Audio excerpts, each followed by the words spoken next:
Lezike izindaba ze-1KZN TV ifundelo samkeliswa kaNgqulunga ngikubingelele umbukeli yasibhekele ihamba phambili osukwini namhlanje. Lihlehlele unyaka ozayo elokubulawa ka-AKA uphume phambili wokufika kwelokudlengula kanti basabisa ngokuvala isibhedlela eWestville. Lihlehlisele unyaka ozayo icala lokubulawa ngomculo hip hop uKenan Forbes owayedume ngelika-AKA uForbes wadutshulwa wabulawa ngomhla zili-10 kuNhlolanja ngonyaka 2023 ngaphandle kwendawo yokudlela kuFlorida Road eThekwini. Kube nomdontsiswano phakathi kwethimba labameli babasolwa kanye nombuso ngodaba lokuthi ithimba labameli lifuna isitatimende zofakazi abazoza ngaphambili bezofakaza kuleli icala. Lo mdontsiswano nangokudlule bevelile enkantolo njengoba qhubeka izinhlelo zokuhlala kwecala kwaba ikona ezinye izimbangela okwadala ukuthi lihlale linamhlanje.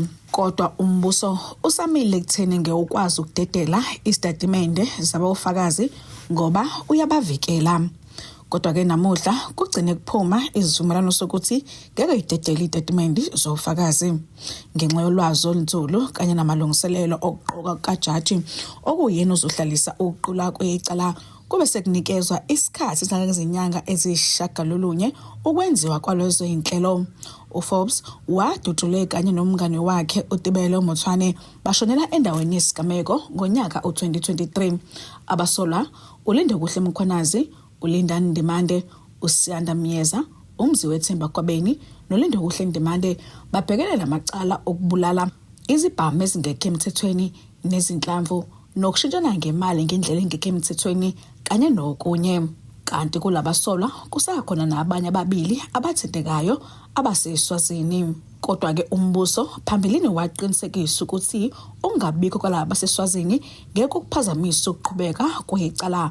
Icala lizoqhubeka ngalabo abahlanu abagcinwe ezitokisini. Abasolwa bobahlanu bagcinwe ezitokisini kuze kube ngomhla ka-19 kuJuni ngo-2026 okuyila khona kube sekulindeleke ukuthi kuphume usuku okuyikona kube sekuqala ukuqola kwecala nokulindeleke ukuthi kwenzeke phakathi kaJuni kuya ku-October ngonyaka ozayo. In court today we heard that the matter was postponed to the 19th of June 2026. What will happen is in the interim the state and the defense will iron out any further or outstanding pre-trial issues, and also this will allow for the trial judge in the matter to be appointed. So the matter will come back on the 19th of June next year. In addition to that, there's been a draft order, and on that trial dates have been suggested. So the reason for for this time or this date indicated would be the fact that the trial we envisage a trial beginning on the 20th of July and going ahead to the next session will be around mid-October.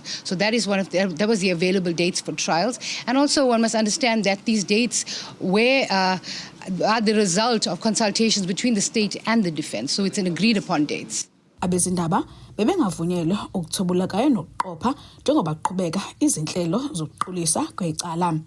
Kutebogo Sibisi wezindaba ze-1KZN TV kuChannel 261 ngisenkantolo enkulu eThekwini. Uhlulekile ukuzibamba izinyembezi umama wentombazanyana okusolwa ukuthi ke inokubezwe ngokucansi eAniville ngaseCopsville eMgungundlovu maphakathi nelikaMthaniya namuhla. Inkantolo eMantshe eMgungundlovu ilichithile icala lokumbeza ngokucansi ebelithweswa owesilisa odabukezweni laseMozambique osolwa kulesi sigameko esenzeka eCopsville. Umama womntwana wentombazane okusolwa ukuthi wanukubeza ngokucansi uthi uzobhlungu ngemuva kwesiqhumo senkantolo eMantshe eMgungundlovu sokuchitha icala elibhekene nowesilisa okusolwa ukuthi ukuleli ngokungemthetho. Imantshi yale nkantolo eMgungundlovu ilichithile leli cala yangakhipha isizathu yabisiveza ukuthi umsolwa usezoqhubeka abhekane necala elilodwa lokutholakala kuleli ngaphandle kwemvume. Kubuhlungu kakhulu angazi ukuthi ngathini. Angazi ukuthi ngathini ngoba bengithembile ngithi mhlawumbe umthetho uzodlala indima yawo.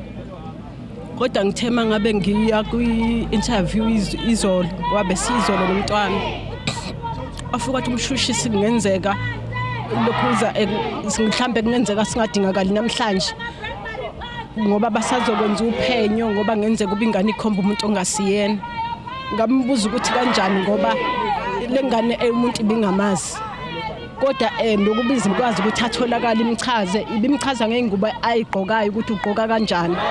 Sithe mangabe sithi siyabusesha nakwabanye ukuthi umuntu ogqoka kanjani babone ukuthi umuntu abamaziyo until wazi watholakala ke ngoba wachazeka ngendlela aqoka ngayo ngoba nami ngangamazi igama lakhe.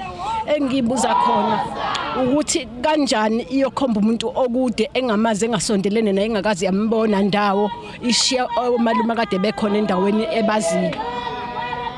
Manje ngiyaxaka umthetho makwazi uhluleka ukudlala indima yawo.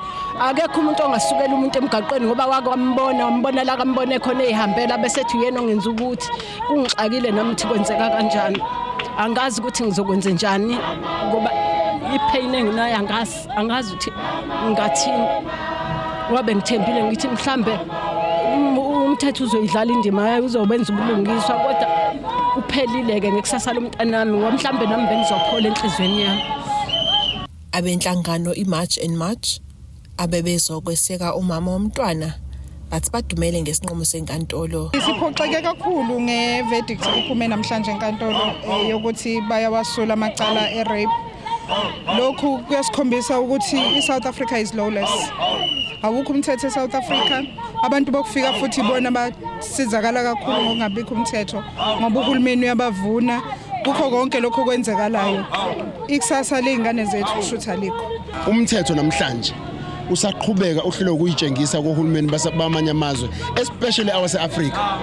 Amanye amazwe ashilo athi si weak. Ezindabeni ze1KZN TV ku-Ayanda Dube ngisemgungundlovu. Basabiseke ngokuvala iminyango yesibhedlela iLife Westville eThekwini uma ke kuqhubeka izigameko zokucwasa kwobebala ezibhekiswe komunye udokotela benhliziyo kulesi sibhedlela. Lokhu kuvele ngesikhathi kuqhubeka umbhikisho weziguli ngaphandle kwamasango alesi sibhedlela zifuna ke kubuyisa udokotela osamisiwe emsebenzini. Ukuvinjwa egumbini lokuhlinza, ungayitholi imbhede yokulalisa iziguli nokushawa indiva kwezikhalazo ngezinye zezinto ezichazwe njengobunzima obhekane nodokotela wenhliziyo esibhedlela esizimele iLife Westville eThekwini. He gets blocked in theatre. We have blocking of beds as well. They don't attend to any of these issues. We are here today when other doctors have far higher death rates of patients, but none of those things have been addressed, and it's based on the color of his skin because those doctors are protected. I mean, Dr. He's even killed a staff member and one of his own employees. You don't see that being addressed or been taken up. Life itself has done a review on Dr. Duze and the cardiologist of this hospital and the death rate of Dr. and former business who left this. I must mention this, Dr. left after having killed a patient. And then he left quietly, so nobody addresses the fact that he killed someone and tried to shift the blame on Dr. Duze. Those are the types of things that we're having to deal with. They are being protected, their reputations are still being intact, yet they are the ones that are risking patients' lives. Dr. Duze has saved countless lives. There's no one. The death rate itself, the hospital should give you feedback on what is happening now. And I think if they continue with this racist mindset, the doors of Westville Hospital must close. Ngaphandle kwamasango alesibhedlela, umbhikisho ubusha phansi abayingxenyawo bekhala ngokufakelwa ingcindezi kwalodokotela ogxile ekwelapheni izifo zenhliziyo noseze wamiswa ngenxa yezinsolo ezibucayi ezibhekise kuye. Kusolwa oza kwabo balodokotela ngokumakhela uzungu ngenxa yomsebenzi wakhe.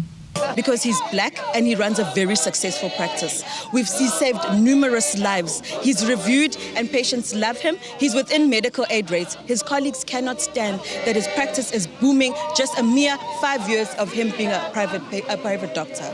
That is basically, it stems down to that. And they are colluding, having meetings at night to join each other against him. The likes of Dr. Duze on TV and made serious allegations that Dr. Duze performs unnecessary procedures. We want to see the evidence of that. Even this peer review has failed to show evidence that Dr. Duze has done any procedure that has been deemed unnecessary. We are still awaiting feedback from the HPCSA, and we would assume that the hospital itself would respect the regulatory body that is in charge of all doctors instead of making these decisions. They are not in any way, shape or form allowed to make such a decision and stop a doctor who's practicing. Laba babhekisha nje kuzokhumbuleka ukuthi esikhatsini esingakanani kudlule emhlabeni udokotela obese yithwasa esibhedlela iPrince Mshini ekhala ngencindezi. Sebemhlukumeze ngalendlela ukuthi bathi uyafake umsebenzi awenzayo. kulungile if he is faking ufake kanjani because I've got a sister ohlinzwe 5 times in one heart kodwa uyaphila ehlinzwe lo dokotela uDuze. Mina iyodwa nje into ngicela basibuyisele udokotela wethu back eWestville asifuna sibhedlela sifuna udokotela ngoba ayikho into angasizanga ngayo nama stents labakhuluma ngawo asiwazi naku sikhona thina sihlinziwe nengane zethu zibe khona kuye ngoba nami efamily yami sinesifo senhliziyo kodwa akekho umuntu owafaka wayesokuzothiwa ubulala abanjani akangababulali. It's like we are being forced to go to sitriswe ilabo dokotela esingabafuni. Estabeni ze1 KZN TV kube kuntombi khona Mvubu eThekwini. Owenhlangano engenzi inzuzo esilethe ukukhanya foundation nokuphiwa ngemo ukhuthazeke umphakathi ukuba kubathande futhi banakelekele abantu abanebala elimhlophe ngoba nabo bafana nawo wonke umuntu ngema uthi babhekana nezingqinamba eziningi zokubulawa kwabantu abanebala elimhlophe ngenxa yonkolelo ukuthi ke banesihlanhla. Njengoba ke into asahlobo isisemome inhlangano yomphakathi engenzi inzuzo esilethe ukukhanya foundation ithi abantu abaphila nebala elimhlophe banesidingo esibalekile ngakho badinga ukunakekelwa. Le nhlangano ithi abantu abanelimbala elimhlophe isikhumba sabo sidinga ke ukuvikelwa kakhulu ngoba ke siyazwela ngakho ke beyinhlangano bayaqikelela ukuthi labantu bayaluthola ke usizo ngezinto zokugcoba baphinde befundise nomphakathi ngalokho. So isilethe ukukhanya si NGO si non-profit company silelela abantwana through ngokusupportwa umphakathi ama companies ama department ukuthi kukwazi ukuthi sikhona sibalekelele ngosenze ama awarenesses phinde futhi bathengele futhi ama sunscreen igqoko ama sunglasses ama aquaso cream ukuze bekwazi beyivikele elangeni. uMagwaza uthi ngale ngokunikezela ngalezi insiza baphinde bafundise nomphakathi ukuthi ke baphile kanjani nabantu abanebala elimhlophe nokuthi ke bengabaxwayi bebakhiphe inyumbazane. Seqala manje si approach isama kubalekile ukuthi sibakhuthaze futhi nabantu emakhaya emphakathini ma families ukuthi uma unomntwana onebala elimhlophe yenza sure qinisekisa nje ukuthi uphuma ekhaya egqoke iskipa esinemkhono emide egqoke isiqoko efama sunglasses ngoba uma kungenzeki lokho ilanga lizolimaza iskin ingcine mhlawumbe selide ube eseba neskin cancer. Unokuphiwa ngema ungomunye kwabantu abanebala elimhlophe uthi abazali abayeke ukuvalela izingane ngoba besaba ukuthi ke zizocaswa nabantu futhi abayeke ukubabiza ngamagama ayiziswana ngoba nabo bangabantu. Kwi-albinism akushiwo ukuthi isishawa because abantu basemakhaya banalamagama abajwayele ukwasho kwabantu ukuthi size sicwaseke ngoba nami nginebala elimhlophe kodwa lokho kwenza ukuthi ungayifeel comfortable emphakathini. Kodwa nje silethe ukukhanya siyasenza ukuthi izingane ziwazi ukukhula kahle uwenze nje because abanye bemndeni khona izingane abayifihle endlini zigcina izingane engaphuma ngenxa ukuthi umzali wengane uyasaba ukuthi ingane inebala elimhlophe mhlawumbe bazoyicasa ngaphandle. So silethe ukukhanya silekelele entweni enjalo ukuthi umntwana simthathe simsondeze usimfundise sifundise nomzali wakhe ukuthi umntwana onebala elimhlophe udingakala sunscreen isigqoko ama long sleeve ngoba sekuzongena isama nje. Fanele umntwana wakho umnakekele. Uma umntwana umgeze ekseni wamgcoba sunscreen, mgeze phela nantambama umgeze ngamanzi awarm ukuze sunscreen izosuka yonke bese uyamgcobisa futhi ebusuku elale igcobile. Ziningi ke izingqinamba esibhekana nabantu abanebala elimhlophe njengoba ngeke esinye isikhathi beshawa ukuthi ke babuye bengaboni kahle nokubashaya ke ezikoleni. Ukhuthazeke abazali ukuba babe ngabangane nothisha babantwana babo ukuze ke abantwana bekwazi ukufunda beqhubekele phambili. Umama wengane ehambe esikoleni sengane eyotshela umama wengane uthisha wengane ukuthi umntwana wami ngizocela ukuthi ungigadele yena ngoba umzali kubalekile ukuthi wena nothisha wengane niyakhe irelationship uma unengane enibala elimhlophe ukuze ingane ingagcina esikoleni isibona isicwasekile ngoba sinama challenges ukuthi ezikoleni asiboni kahle emehlweni sinenkinga ye-eyesight. So uma esikoleni ingane ziyakuhleka fanele umzali wakho ebe nawe seduze wakho eqhubane nothisha etshela uthisha ukuthi cha ingane yami ngicela ukuthi uyihlalise phambili edeskini. Umnyango wezempilo eMkhanyakude uthi likhulu-ke kakhulu igebe kumadoda avakashele imitholampilo lokhu okuphoqa ukuthi-ke uhambele izindawo ezahlukene ukuze-ke uwasondezele ngosizo lwezempilo uphinde-ke uwakhuthaze nokuvakashela imitholampilo. USibusiso Gwalo ngomxhumanisi ezibhedlela ezahlukene eMkhanyakude uthi ucwaningo lomnyango liveza ukuthi-ke amadoda amaningi awayivakasheli imitholampilo okuholela ekutheni-ke afike nezifo sezingasalapheki kalula ngoba-ke sekwedlula isikhathi. Umnyango wezempilo eMkhanyakude uthi ukhathazekile ngesibalo esiphansi amadoda avakashela imitholampilo ngoba lokho kuholela ekutheni izifo zidlondlobale zingasalapheki kalula ngesikhathi sevakashela imitholampilo seyikhula kakhulu. Lo mnyango uhlanganisa amadoda emntubatubo kaMpukunyoni ukuwasondezela ngosizo lwezempilo ngoba amadoda sesesibhedlela nje sibuka abantu abashonayo isikhathi esiningi kuba abantu besilisa ngawo HIV nawo TB ngenxa ukuthi bafika sekulate isifo size sitholakale umuntu osekhambe kakhulu. So ingakuthi sizobaqwashisa ngalokho bese sibanikeza kusizo siba screen wonke umuntu ukuze uthola ukuthi unaso isifo simqalisa amaphilisi ngokusheshsha. So inhloso yethu namhlanje leyo kakhulukazi. So sikubuka konke ke nabagulayo siyababona namhlanje sinaba nezifo o BP noshukela nabo siyabaya checka ukuthi BP yakhe ikahle nisesikaneni sikahle yini sibafundise nje ukuthi bangenakekela kanjani. Laba sebeneminyaka ngaphezulu kwa 40 sibaqhuquzela ukuthi sihlolele nano cancer ngoba izo zonke izinto ezithinta abantu besilisa. Umnyango wezempilo uthi amadoda akhala ngokuma ulayini abade kanye ke nokulashwa abahlengikazi besifazane njengembangela yokuba ke abe manqika ukuvakashela imitholampilo. Balekile ukuthi umuntu ayicheck ukuthi unakho ukugula ikakhulukazi nje kubantu umuntu mase eneminyaka engaphezulu kwa 40 iningi ke izifo nangale kwa TB no HIV ziningi izifo aba expose kuzona. So ukuze ukuthi umuntu angaze atholakale sekulate mhlawumbe useshawe stroke nanani sithi umuntu akacinga impilo. Mina ngeke ngithi umuntu uma esena 40 nje unyaka nonyaka akahamba ayo checka angaze alinde ukuthi uyagula akahamba ayo check eclinic ukuthi akukho ukugula enginakho ayicheck nje zonke izifo acele nje ukuthi cela ukuchecka zonke izifo iclinic akuyona ukuthi uya ngoba usugula kuphela. Amadoda angaphezulu kwama-60 abeshaye kolayini ukuzohlolela izifo ezahlukene. Singacala ukuthi kuqhubeke lolu hlelo olukhona ukuze sikhuthale nathi nesizulwane sesigcina sazi ukuthi umpilo umtholampilo ubalulekile kubantu besilisa nabo kunje ungabe umtholampilo ungabe ngabantu besimame kuphela cha angabe njalo ngoba lapha noma siyensimini lapha funeka uthole uphephile lapha ensimini. Nawe lapho ungafika lokunye ufika uthela lapho umuntu esimama so ufaka upelepele manje usuhila omunye umuntu ufuna ukugwema upelepele singamadoda ufuna uthole kuclean. Lo ngigqugquzela ukuthi imitholampilo ivakashele indawo ezahlukene emakhaya uMandla Sibiya uqhugquzela amadoda uba aphumele obala ngezifo. Ikhona ke lento ekhona yesiZulu ayithi indoda ayifela ngaphakathi. Sithi indoda engafeli ke manje ngaphakathi ayiphumele obala ikwazi ukwenza izinto ezibonakala emphakathini. Mayigula ihambe emtholampilo. Ilonto ezoyiqhuqhuzela. Indoda ingazi ifele endlini.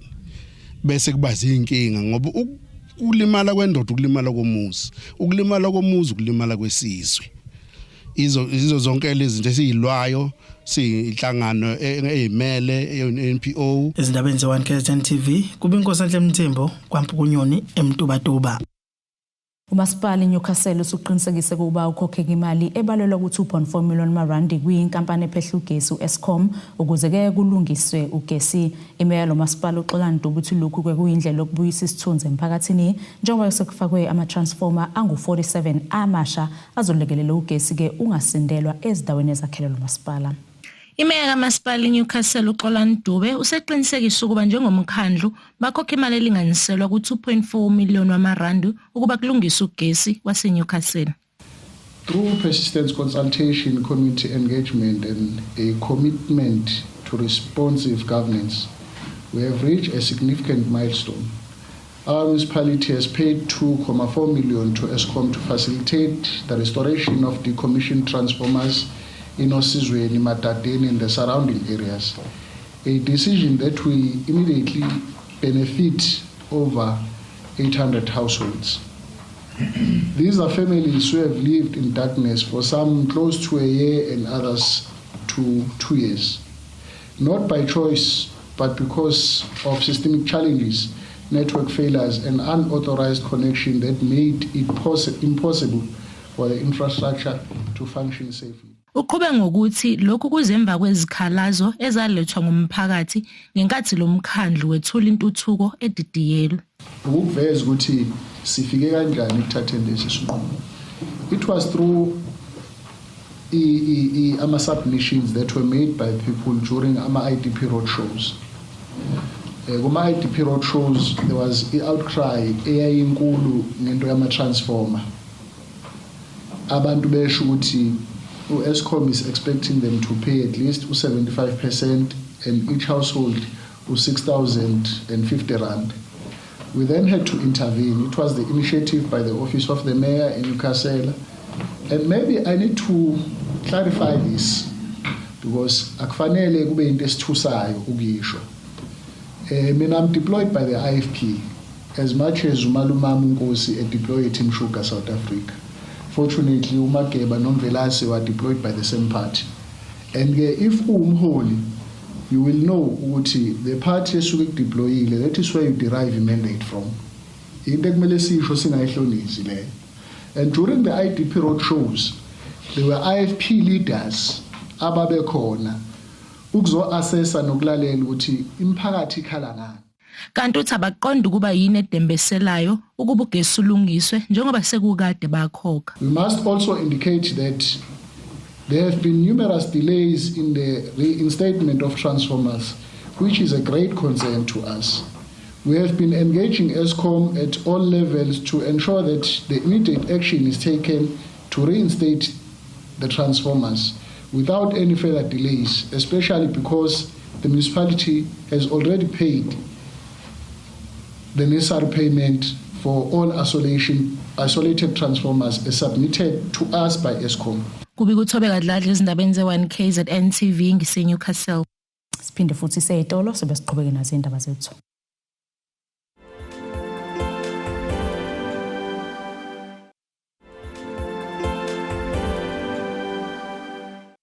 Asiphinde ke sikwamukele imbukelo sabukele zona indaba ze1KZN TV sikukhumbuza bekuyizona ebeyihamba phambili osukwini namhlanje.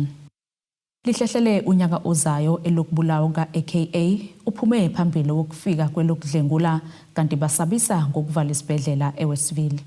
Ake sibheke ngosini yezomnotho. Rand lakuleli lu 17.53 cent emaqhathiswa nedola semelika libo 20.53 cent emaqhathiswa nopondo waseBritain libo 23.76 cent emaqhathiswa neeuro igolide lona lu 3,354.90 cent ounce olangahloziwe wona u$66.12 umphongolo. Ake sibheke ngosini yezemidlalo. Uhlalo womhlathuze Netball Federation uZipho Khumalo uthi ke ukuqoka kukaNozipho Goji intshangase wasenseleni eqenjini lesizwe leNetball iSpa Proteas ukukhombisa ke ngokusobala ukuthi ke umsebenzi wabo bawenza ngendlela. Kushayelwe ihlombe abaningi ukuqoka kwentokazi yasenseleni ngaphansi kwamasipala umhlathuze nedlala ibhola lomnqakiswano iNetball uNozipho Goji intshangase. Le ntokazi ingomunye waba15 abaqokelwe esquadini seSpa Proteas nokuyiqembu lesizwe lomnqakiswano lakuleli. Ngiyajabulisa kakhulu ukuthi ngiqokiwe ukuthi ngihambe ngiyomela isizwe eNew Zealand naseAustralia.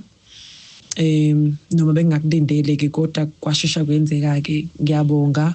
Ngizothanda futhi ukubonga kakhulu abantu abangisupportile, abantu abangisekile. Engakusho kubantu abancane abasafuna ukuya phambili, abasafuna ukudlala bedlule lento engiyona mina ukuthi besebenze kanzima beyinikele beyikhandle kube nabantu futhi ababukela kubona ungasabuza kumuntu uma ukuthi ubukela kumuntu ungasabuza ukuthi nokuthi kwenziwa kanjani. Usihlalo lenhlangano eyengamele ibhola lomnqakiswano ngaphansi kwenhlangano umhlathuze Netball Federation uZipho Khumalo uthi lokhu kuyizinkomba zokuthi bawenza kahle umsebenzi wokuthuthukisa lo mdlalo. Ekusho likhulu kakhulu kade sagcina ukuba nomdlali odlalela eSouth Africa sagcina ngosindisiwe Gumede naye uqhamuka khona enseleni ngoba futhi sesiphinde sivuka ngoGorgeous oqhamuka khona enseleni kodwa nje kusho olukhulu kithi emhlathuze kakhulu nanokuthi nje kuzomotivate kakhulu ingane lezi ezincane ezidlala ama league lawa semhlathuze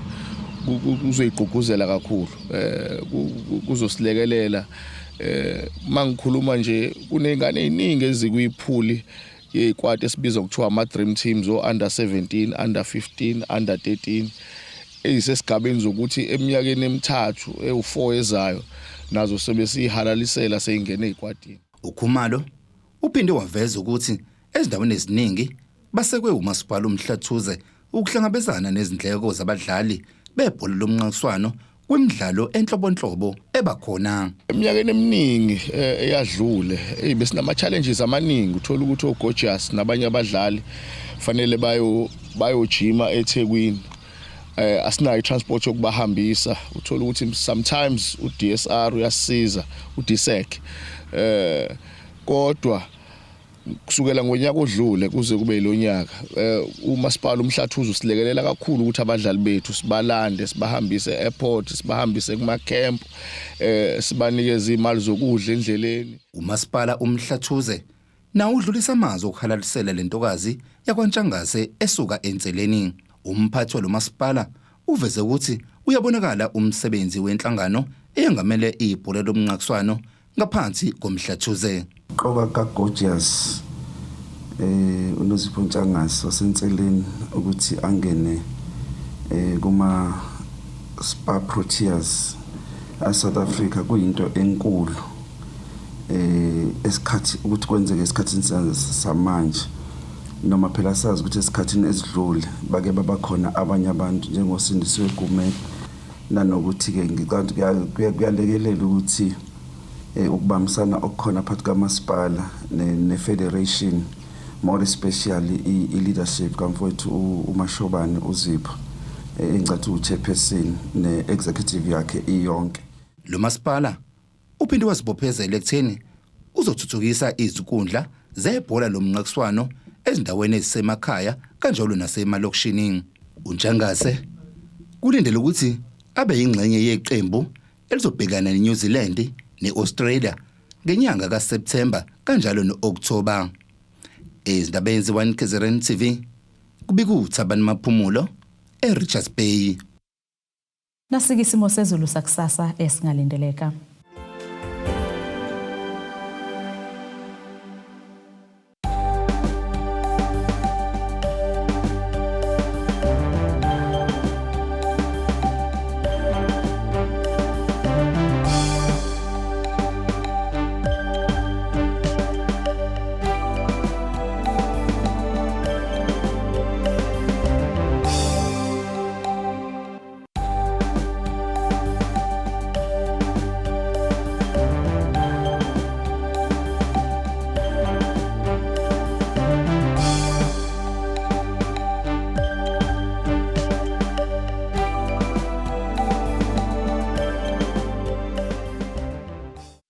Bukelize yaguqa besiphathele zona usuku namhlanje. Mina nawe ke sophinde sihlangane kusasa futhi ngasesikhathi esifanayo. Nisale kahle. Abethuli bethu bezindaba baxhaswe iThulis Bayview Bridal.